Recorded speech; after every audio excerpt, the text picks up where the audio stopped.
Alfred Karunden.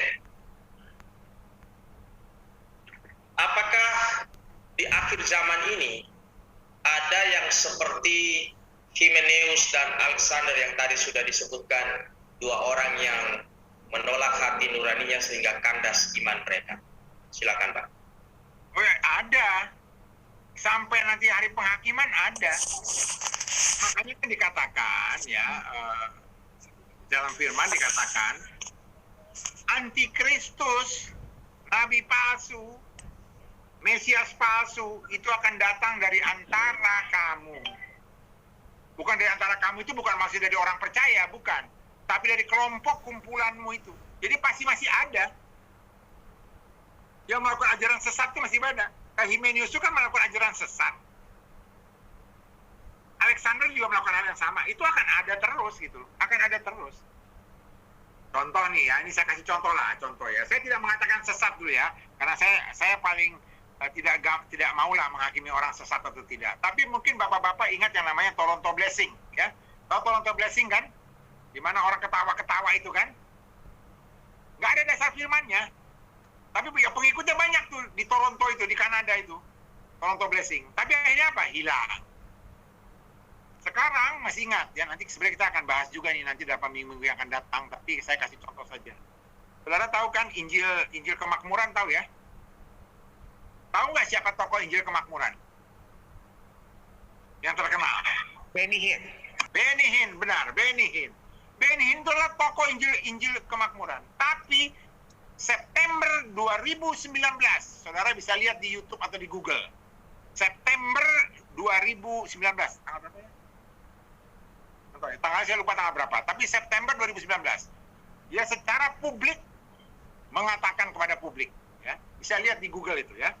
Dia mengatakan, dia mengakui bahwa ajaran yang dia bawa yang namanya Injil Kemakmuran itu salah. Teori kemakmuran. Ya, itu salah. Dia sendiri yang mengakui Injil Kemakmuran itu salah. Saya terus terang aja menghormati Benny Hinn ya, karena saya dari dulu mengikuti terus pelayanan Benny Hinn. Tapi dengan dia mengakui seperti itu, saya juga angkat topi sama dia ya. Artinya dia masih mau mendengarkan suara Roh Kudus. Dan dia menjelaskan di mana salahnya konsep dia mengenai Injil Kemakmuran itu. Justru mengikuti Yesus itu harus menderita. Akhirnya disampaikan seperti itu. Itu satu pernyataan publik yang benar-benar mengagetkan banyak orang. Bayangkan pengikutnya juga banyak. Nah itu jadi saya bukan mengatakan Benny Hinn sesat atau Toronto Blessing sesat. Enggak lah, saya nggak ngomong dalam posisi itu. Saya cuma mengatakan, tadi pertanyaan Bapak, ada nggak orang-orang kayak Hymenaeus, Alexander dari zaman? Ya ada.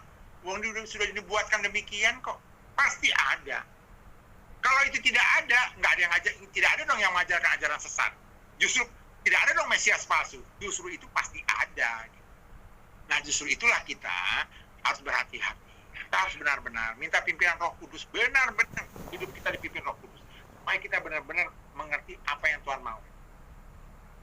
Karena firman itu, saudara-saudaraku, firman itu bukan ilmu pengetahuan. Firman itu adalah Allah. Pada mulanya adalah firman. Firman itu bersama-sama dengan Allah. Firman itu adalah Allah.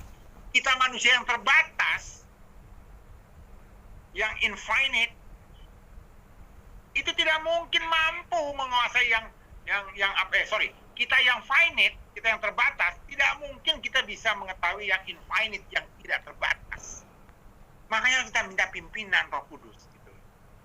Makanya berkali-kali saya katakan, setiap kali di layar saudara ada firman, berdoa dalam hati, Roh Kudus tolong jelaskan. Karena yang saya omongkan, kalau itu sesuai Roh Kudus, itu akan klik sama Roh Kudus yang dalam diri Anda. Pasti klik itu. Karena rohnya sama kok, gimana sih? Selalu minta pimpinan Roh Kudus. Selalu minta pimpinan Roh Kudus. Setiap kali. Supaya jangan salah. Nah, itu kira-kira mudah-mudahan menjawab.